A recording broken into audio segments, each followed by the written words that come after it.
കാലവർഷം തുടങ്ങും മുമ്പ് അപൂർവ രോഗങ്ങളാലും പകർച്ചവ്യാധികളാലും വിറയ്ക്കുകയാണ് കേരളം. സംസ്ഥാനത്ത് 2 ആഴ്ചയ്ക്കിടെ പകർച്ചവ്യാധികൾ ബാധിച്ചത് 1 ലക്ഷത്തോളം പേരെയാണെന്നാണ് കണക്ക്. മരിച്ചത് 11 പേർ. 5 മാസത്തിനിടെയുണ്ടായ മരണങ്ങൾ 94. അപൂർവ രോഗമായ മസ്തിഷ്കജ്വരം ബാധിച്ച് കഴിഞ്ഞ ദിവസവും ഒരു കുട്ടി മരിച്ചു.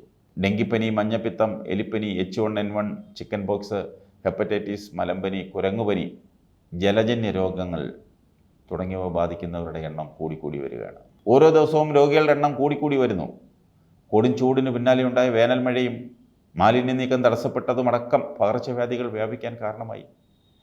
കാലവർഷം കൂടി വരുന്നതോടെ രോഗവ്യാപനം കൂടുമോ എന്നാണ് ആശങ്ക. നെഗ്ലേറിയ ഫൗലേറിയ അബീമയാണ് മസ്തിഷ്ക ജ്വരത്തിന് കാരണം. തലച്ചോറ് തീനിയെന്നും ഇതിനെ വിളിക്കും.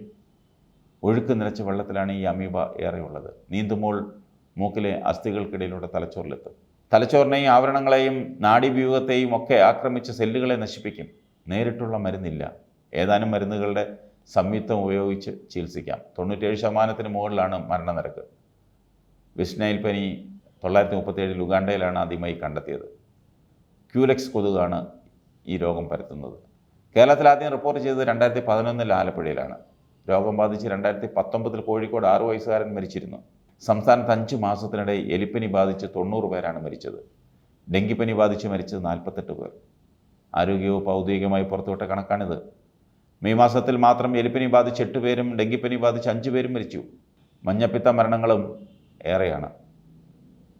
എലിപ്പനി, ഡെങ്കിപ്പനി അടക്കമുള്ള പകർച്ചവ്യാധി രോഗങ്ങളിൽ ശ്രദ്ധ വേണമെന്ന് ആരോഗ്യവകുപ്പ് മുന്നറിയിപ്പ് നൽകി. സംസ്ഥാനത്ത് പകർച്ചവ്യാധി പ്രതിരോധത്തിന് റാപ്പിഡ് റെസ്പോൺസ് ടീം രൂപീകരിച്ചു. ആശുപത്രികളിൽ അണുബാധ നിയന്ത്രണ പ്രോട്ടോക്കോളും സുരക്ഷാ മാനദണ്ഡങ്ങളും കൃത്യമായി പാലിക്കണമെന്ന് ആരോഗ്യവകുപ്പ് മന്ത്രി വീണ ജോർജ് അറിയിച്ചു. വേനൽക്കാലം കഴിഞ്ഞെങ്കിലും മഞ്ഞപ്പിത്തത്തിനെതിരെ ജാഗ്രത പുലർത്തണം. ഇത്തരം രോഗങ്ങൾക്കെതിരായ അവബോധം വളരെ പ്രധാനമാണ്. തിളപ്പിച്ചാറ്റിയ വെള്ളം മാത്രമേ കുടിക്കാവൂ. ശക്തമായ മഴ തുടരുന്ന സാഹചര്യത്തിൽ കിണറുകൾ ഉൾപ്പെടെയുള്ള ജലസ്രോതസ്സുകളിൽ വീണ്ടും സൂപ്പർ ക്ലോറിനേറ്റ് ചെയ്യണം. വിദ്യാഭ്യാസ സ്ഥാപനങ്ങൾ തുറക്കുന്നതിന് മുമ്പ് ശുചീകരണ പ്രവർത്തനങ്ങൾ നടത്തുകയും കുടിവെള്ള സ്രോതസ്സുകൾ ശുദ്ധമാണെന്ന് ഉറപ്പാക്കുകയും വേണം. മലിനജലം കലർന്ന മഴവെള്ളത്തിലോ ഇറങ്ങിയവർ നിർബന്ധമായും എലിപ്പനി പ്രതിരോധ ഗുളിക കഴിക്കണം.